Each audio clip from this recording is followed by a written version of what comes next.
So in part number 2 of our 3-part series, we're going to discuss how you actually set up the entities. So whether that is a sole proprietorship, partnership, LLC, corporation, or you're setting up the tax structure, an S-Corp, we're going to discuss step by step what forms you need to fill out and how you go about it. Let's get to it. Welcome to Minding My Money Mondays, the place where we help individuals and small businesses make my money make sense. So in part 1 of our 3-part series, we discussed the organizational structure, so how each one of the organizations was actually set up. We then went over which ones were informal, meaning the sole proprietorship and the partnership, and which ones were formal, meaning the corporation and the LLC. We also discussed the pros and cons of each one, and we discussed how they go about filing their taxes, meaning which tax form they actually filled out. So if you haven't watched that video, then make sure you go back and you watch it once you're done with this one. So let's jump into how we set up each one of the entities, starting with our informal structures and specifically the sole proprietor. So as we previously stated in the other video, for our informal structures, there is no legal document that you need to file with your state. So that means an individual just says, hey, I want to go ahead and go into business. So Jared wants to go ahead and start a cleaning service. What do? I just go ahead and I start. Now, the one thing that I may want to do is I do have to potentially check with my city, my village, my suburb, my township to see if I need a business permit or a business license. But once you've cleared off on that, then you're actually ready to go ahead and start. Now, for some businesses, they may say, I don't want to go the route of actually creating the formal legal structure, but I do want to be able to accept money outside of just my name. So I don't want people writing checks to Jared Rogers. What I may do then is I may create what is known as a doing business as, or a DBA name. So let's just say I wanted to do business as Jared's Cleaning Service, or Jared's Lemonade Stand, or Jared's Scrumptious Delights, whatever it may be. The DBA allows me to do that. And then I can go ahead and once again just open up a bank account. But other than that, it's a very informal structure. You essentially just start. So the partnership is the other informal business structure. However, instead of it having one member, it has 2 members. So with a partnership, you're not going to file anything with the state. Now, the one thing that you will want to go ahead and complete or prepare is what is known as a partnership agreement. This partnership agreement outlines things such as ownership percentages and responsibilities, and says, hey, when we make a profit, do we split it 50-50 because there's 2 partners, or do we split it in a different way, say 80-20 because I brought some intellectual property or I brought some capital or some assets to it?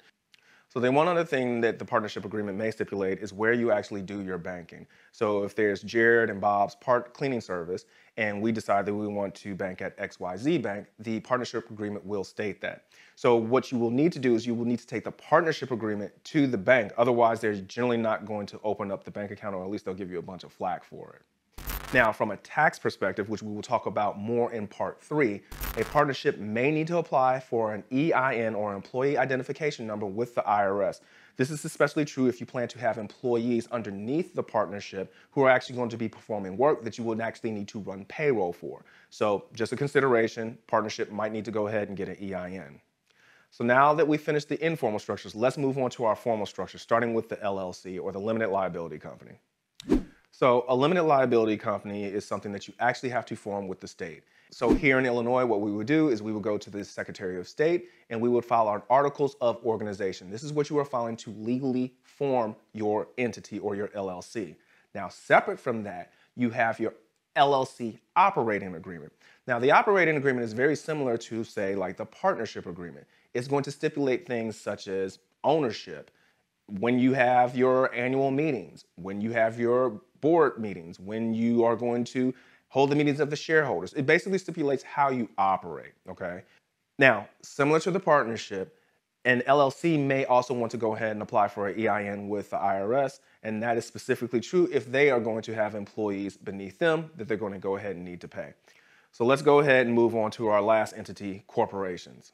So a corporation is also formed with your state, so Secretary of State or State Department of Business. Instead of filing articles of organization, it files articles of incorporation. It's incorporated. Now that is to legally structure it, and similar to all the other entities, there's going to be an operating type of agreement. So these are known as your corporate bylaws. So the bylaws will indicate things such as when you elect your board of directors, how directors can be removed, when you're going to hold your annual meeting, when you're going to have your annual board meeting. So all of the actual operating intricacies are going to be outlined in your bylaws. Similar to the other organizations, it says, hey, we're going to do banking here. So just like the LLC, once you have your articles of incorporation, you can then usually take that and go to your bank and they can set up a bank account in your company's name. Now, unlike the partnership and single member LLCs that theoretically may have a choice to get an EIN, a corporation actually needs to get an EIN. So you will have to apply for an EIN if you do pick a corporate structure or you incorporate. So now that we know how both the informal and formal business structures are formed, let's talk about that last one, which is the tax classification, aka the S-Corp. Now, before we get to our last section, I just want to say, having been in business for quite some time, that launching your business is going to take everything that you've got in order to make a success. So to help you out, we created a free digital download for you. 10 accounting and tax tips for startups and small businesses. To grab your copy, just click the link in the description of this video, or you can click the link right up here. We'll then go ahead and email that over to you instantly. And what we will also do is when our new course is available, how to set your business up from a legal and tax perspective, a step-by-step guide is ready, we'll make sure that you're notified. So as previously mentioned in part number 1, the S-Corp is a tax election that you are making with the Internal Revenue Service. You're basically telling them, hey, I don't want to be taxed according to the default classification for whatever entity I set up. I want to be taxed as an S-Corp. So this is nothing that you are changing with the state. You don't file it with the state, no paperwork with them. You are actually going to file Form 2553 with the IRS. Now, there are deadlines as it relates to filing Form 2553. It must be filed no later than 2 months and 15 days after you wish the election to take effect. Generally speaking, it's 2 months and 15 days after you go ahead and incorporate.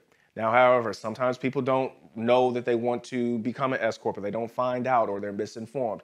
And we discussed how to deal with those things in these 2 videos. So make sure you go and check them out after you're done with this. But once again, just to recap, the thing to know is that you are making a tax election with the IRS, which can be made for just about any one of the legal entities, so the LLC or corporation, or you can take a partnership and elect to be taxed as a corporation and then file and tax as an S-Corp. Yes, it gets very complicated, but the thing to know is that you are making the election with the IRS, you're not making it with the state, and you're filing Form 2553 in order to do it. So when it comes to filing any of your entities, once again, remember you are potentially setting them up with the state, and then you're also creating various operating agreements that dictate, how things are actually going to be performed. And you can use an attorney or service to do any of the incorporation or the actual legal setup piece of it, but you're probably going to want to have somebody actually look at the operating agreements just to make sure or eliminate any confusion or disagreements that may potentially arise later on, especially if you're dealing with multiple parties. With regards to services to help you incorporate, there's numerous ones. I've linked them down in the description, but LegalZoom and Start My Company Now and My New Company, etc. They're all different things that can go ahead and help you set up. So now that we know, 1, how a business can be structured, sole proprietorship, LLC, partnership, corporation, or be taxed as an S-Corp, we also know how to form that entity. So the legal steps that we need to take to get that entity formed.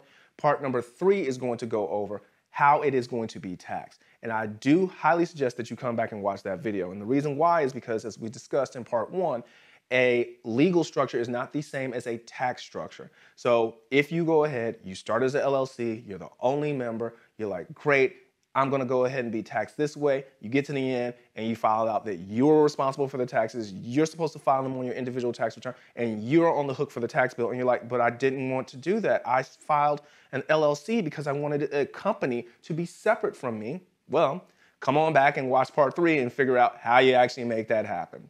So my friends, until we meet again, make sure that you continue to mind my money, and I will see you all next Monday. Take care.